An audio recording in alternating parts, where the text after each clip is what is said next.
मुंब्रा येथे खडी machine road bypass धरणाजवळील 300 फूट टेकडीवर 5 जुलै रोजी खेकडे पकडण्यासाठी गेलेली 5 मुले परतीचा मार्ग मिळाला नसल्याने धरणाजवळील टेकडीवर अडकून पडली।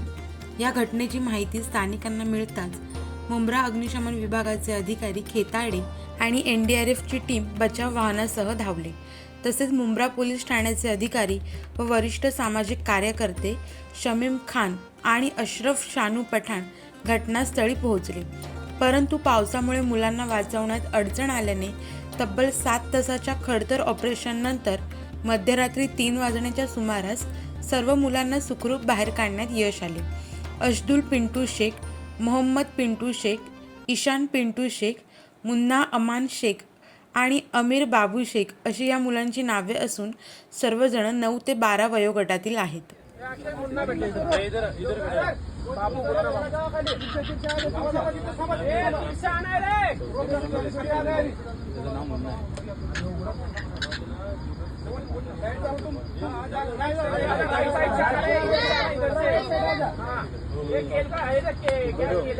सागर डिजिटलच्या YouTube चॅनेलला लाईक करा, शेअर करा, सबस्क्राईब करा आणि अशाच ताज्या घडामोडी नियमित पाहण्यासाठी बेल आयकॉनला प्रेस करा।